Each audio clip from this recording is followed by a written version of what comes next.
What should my contribution be to the Black Lives Matter protests?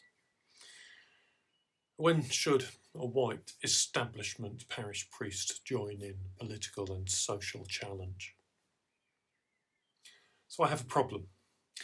My problem is I serve people with all flavours of opinion and deeply held conviction, and I'm conscious I won't be able to offer a cure of souls if I alienate those people that I serve. But that's not to say that neither I nor Jesus have any political opinion. I, of course, preach about a kingdom of God, just as Jesus did, a kingdom overarching cheap politics and our so-called nations. And this king with this new kingdom calls our souls and our communities into submission to him and love for one another. So as rector of this benefice, what should my contribution be? I have concluded that there is some cure of souls needed, and in particular, I think we have to listen to the advice of St. James. He says this in his letter: everyone should be quick to listen, slow to speak, and slow to become angry. If you're listening to this and you live in my benefice, you're probably white, British, well-educated, middle class, almost painfully so. This benefice in particular holds the kinds of communities, attitudes, values and backgrounds that are almost designed to do well under the British political and economic system. All those subtle rules about how to act, how to speak, how to enunciate even, how to express anger, they're deeply built into our culture. We know these rules even before we're told these rules, and we know how to play by them, and we've done well by the rules of our British culture. But our culture creates blind spots, and indeed blind spots about blind spots. We really don't know what we don't know. I don't know what it feels like to be black and British, and consequently, I don't know how angry I ought to be about racism in our country. So instead of having an opinion about that, I'd like to introduce you to a former colleague of mine called Akusia. Akusia was, hopefully still is, a majestic, dignified, angry African woman. I worked with her in southeast London, and she drove a Volvo, which back then was a moderate prestige car, I suppose, the same way it is now. And she gave me the kindness of explaining an aspect of racism to me that most of us would be blind to. What she described was regular police stops as she drove around in her Volvo. And each time they'd stop her, they'd ask her why she owned it, how she got it. Her answer, of course, was always a tight-lipped, with money I earned. And of course, actually, even then, no rules were being broken by the police. She wasn't stopped and searched without good cause, just stopped, just questioned. Her character and her dignity were impugned by corrosive, subtle, ongoing, rule-keeping racism. Now, by contrast, I had lived and worked in London for a dozen years or so by then, and I'd never been stopped and challenged by police for anything at any time. My whiteness was my ticket to freedom over oppression.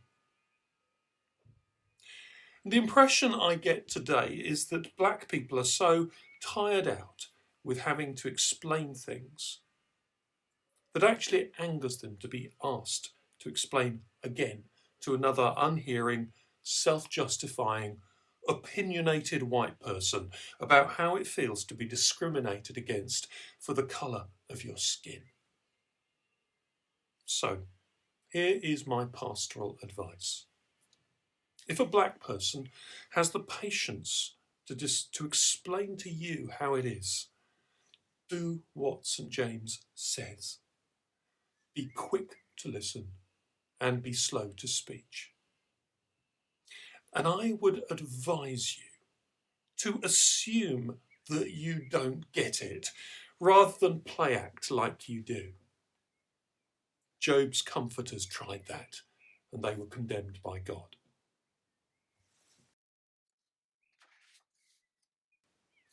The other striking thing about the time we're in today is angry protest, and in particular, rule-breaking protest.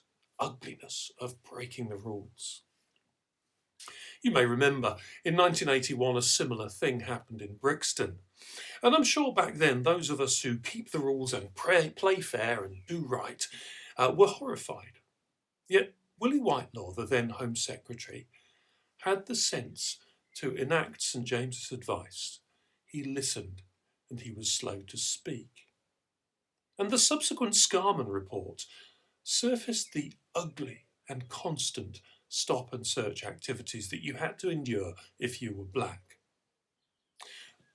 And interestingly again, at the time, no rules had been broken. But it was racism. Now, given the length of the time the Brixton community had been there, I would suggest to you that they had been slow to anger, yet rightly angry. Now, about 20 years later, I was working in Brixton homelessness unit with a chap called Sean. Sean was a black man and he'd been in those riots. Now, as it happens, the senior manager of the unit was also a black woman. And this one time, Sean rather cheerfully said to me that whenever the boss got above herself, he'd say to her, "Don't forget, I put you where you are today." Sean drew a direct line between his civil disobedience and her promotion. And I'm inclined to agree with him. Now, I'm guessing that some of my listeners right now are being triggered by me recounting that story. Maybe it makes you angry. So, how would St. James reply to your anger and the opinions you want to express? He'd say this: be quick to listen, slow to speak, and slow to become angry. Just think for one moment. We now celebrate that women can vote in elections. Do we now criticise the suffragists for their civil disobedience, for their disruption of civil society, of horse races? We celebrate the dignity and the worth of Nelson Mandela. But he was arrested and jailed for terrorism. And you know, I happen to worship the Middle Eastern king who broke Sabbath rules and hygiene rules and all rules of sensibility and decorum to heal and liberate people.